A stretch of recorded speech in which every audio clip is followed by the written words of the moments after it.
So today marks day 30 of my practice, and as I haven't been able to, well, I need to call the Institute again today. I haven't been able, well, okay, rephrase.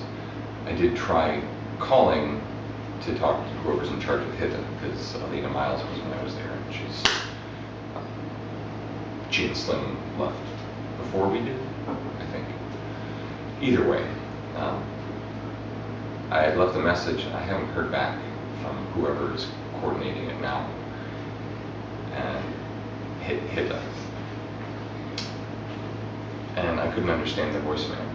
So I'm going to try and get a hold of Sherry or Sandy, because I need to get clarification whether this journal project was a 30-day or 40-day operation. Either way, I'm at 30.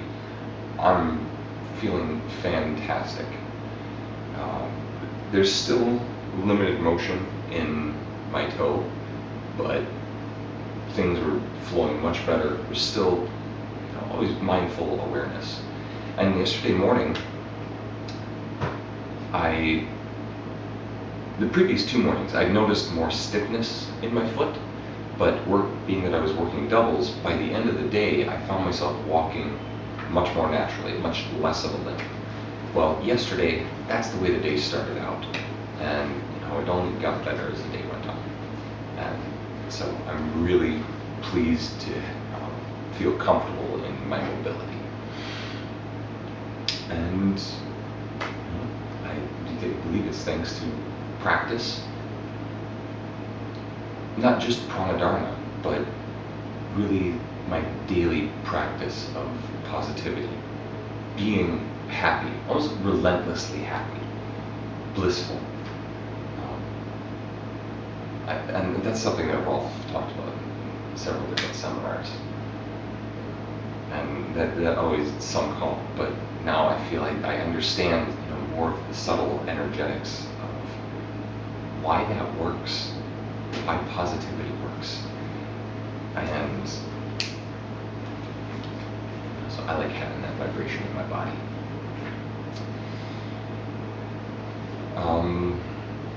Let's see. Practice was excellent. Fire was very hot today. And so in my Agnisara, Nali Kriya, I found myself applying more of what Panji was talking about in Pranadharana, the Living Tantra Practicum, and I referenced this a couple days ago, how it's not the vigorousness that denotes your level of advancement, it's the intensity of your focus. And sometimes it's going fast, and I'll be doing 25 rounds and I'll blow right past 25 and go right up to 50, so I'll do 4 sets of 50, but that falls into that category of vigorousness. And the last couple days with today,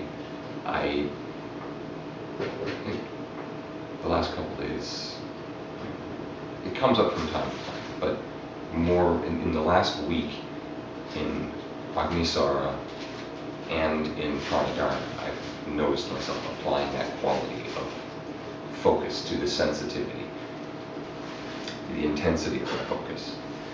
So I find myself doing a very steady rhythm, feeling each little bit of movement as I follow the cycle through my abdomen, through 25. And then 25 into the direction. And it's wonderful. And there is really something to when your focus is that intent on what you are doing, it creates more heat. Because I started sweating, and I love it when that happens. You're not at the gym, jumping jacks, jump rope, pushing weights, whatever. It's feet planted on the ground, working with the energy in your body, and it's just amazing. Actually, so this comes to mind, something I don't think I mentioned in any of the other entries, and let's see. It was while I was doing this practice, I got an email from a guest who I had connected with back at the Olive Garden in West Valley, in Goodyear. And it wasn't that long after we moved down here, but it was a girl who was down here. She was going to school up in Flagstaff with her mom for dinner, and she was describing problems with acid reflux. She was taking Nexium or Prilosec, whatever, and I was like, wow, I've been there. And so I had started describing Agnisara to her and how much that practice had helped me. And I referenced the videos on the Himalayan Institute page for some added guidance that she could continually reference for herself. Well, while I've been in this 30-day period, I got an email from her that said, wow, Agnisara has changed my life, and she was just extending her appreciation. So it was really, really neat to see that come back around. She's like, have you heard of this book, the Bhagavad Gita? I was like, oh, well, yeah.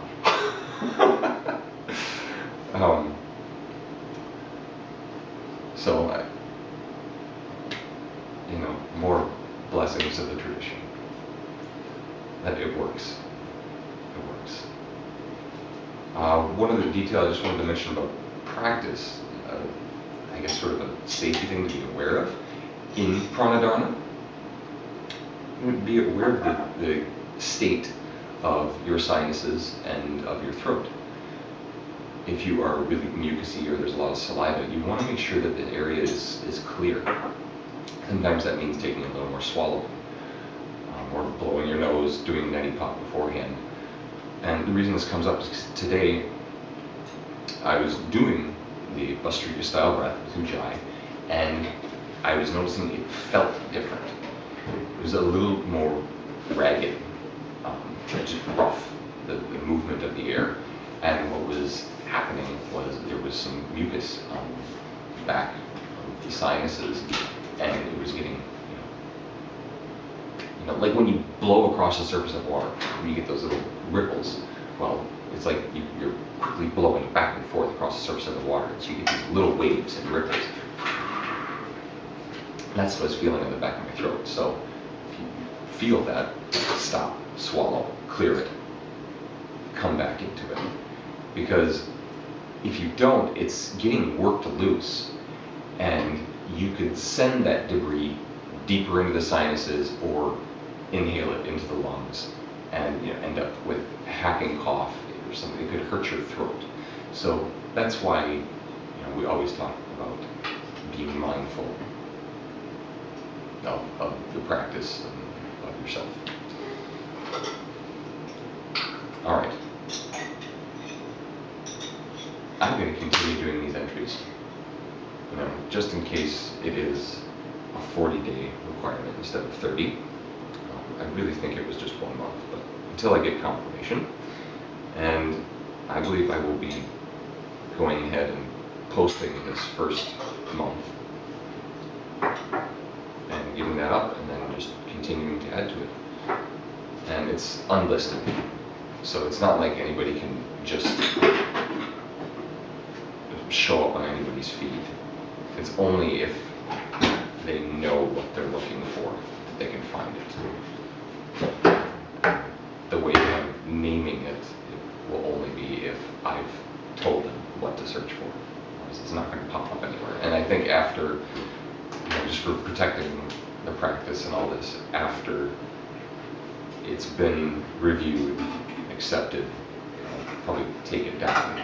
I believe that would be the wishes of the Institute. We'll cross that bridge when we get there, though. And being said, I have a big day ahead of me and a little bit behind schedule. So, until tomorrow.